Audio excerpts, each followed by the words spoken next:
Hello दोस्तों, तो आप सबका स्वागत है आपके अपने यूट्यूब चैनल पर। मैं आपके लिए लेकर आया हूँ फिर से एक मज़ेदार स्टोरी। एक बार एक राजा शिकार खेलने गया। उसके साथ सेनापति तथा कुछ अन्य सिपाही थे।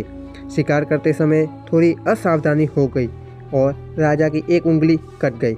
उंगली कटते ही राजा ठिठक गया और इतने में ही शिकार घायल अवस्था में निकल कर भाग गया। कुछ सिपाही शिकार के पीछे दौड़े लेकिन राजा को रुकते देखकर वापस आ गए। राजा ने कटी हुई उंगली पर कपड़ा लपेटा। सबने दुख प्रकट किया।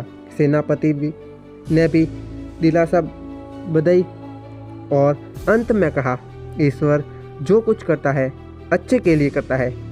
एक तो शिकार निकल जाने का दुख था और दूसरा उंगली कट जाने का। इस पर सेनापति के इस शब्दों ने आग में घी डालने का काम किया।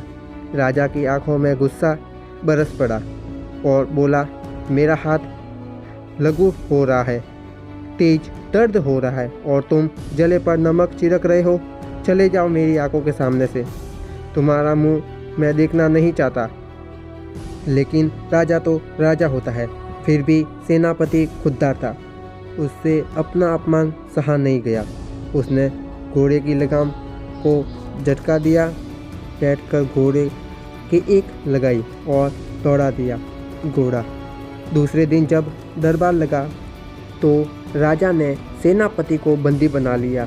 बंदी गृह जाते समय भी सेनापति ने राजा से कहा, ईश्वर जो करता है अच्छा ही करता है। कुछ दिन बाद राजा दोबारा शिकार खेलने गया। घना जंगल था। जंगल में दूर जाकर शेर दिखाई दिया। राजा और उसके सिपाहियों ने उसका पीछा किया। व्यूह रचकर आगे बढ़ने लगे।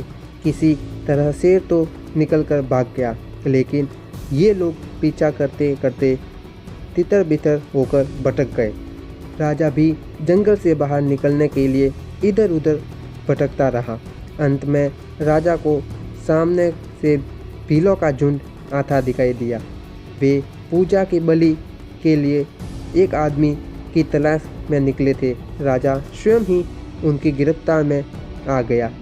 पास आते ही भीलों ने चारों ओर से राजा को घेर लिया। उनके हाथों में तीर कमान, भाले और तलवार नुमा घुसे हुए तेज धार वाले हथियार थे। सबका निशाना था राजा।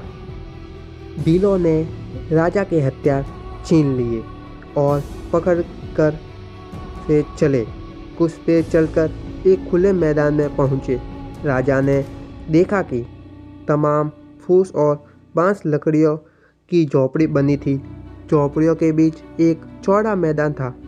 मैदान में चबूतरे पर देवी बनी हुई थी। पूजा हो रही थी। मैदान आदिवासियों से भरा हुआ था। राजा को लेकर वे लोग सीधे देवी के पास पहुँचे। देवी के पास ही एक तेज धार वाला हथियार लिए एक भील बैठा था। यह सब देखकर राजा समझ गया था कि भील ने उसे बलि चढ़ाने के लिए लाए हैं। राजा कुछ कर भी नहीं सकता था क्योंकि सशस्त्र भीलों से घिरा हुआ था। बलि देने के पहले भीलों ने राजा के हाथ पैर और आदि को ध्यान से देखा। राजा की एक उंगली कटी हुई थी। पुजारी ने कहा, यह व्यक्ति तो खंडित है, इसलिए यह बलि के लिए ठीक नहीं है। अंततः भीलों ने राजा को घोड़ा और उनके हथियार देकर आज़ाद कर लिया और हाथ का इशारा करते हुए जाने के लिए कहा।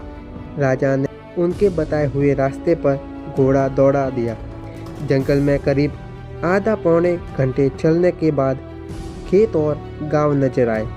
रात के समय राजा अकेला महल में पहुंचा।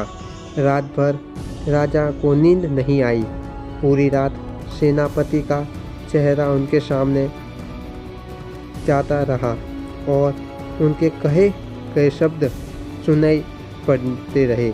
यह सोचता रहा, यदि मेरी उंगली नहीं कटती तो भील मेरी बलि चढ़ा देते। सुबह होते ही राजा बंदी गृह गया और सेनापति को गले लगाया और साथ लेकर आया। राजा ने सेनापति से बातों बातों में पूछ लिया कि जो बात तुमने मेरी उंगली करते समय कही, वही बात बंदीगृह जाते समय भी कही। उंगली करते से तो मेरी जान बच गई, लेकिन बंदीगृह जाते से तुम्हारा क्या हुआ? बंदीगृह जाकर कष्ट ही मिला, सेनापति बोला।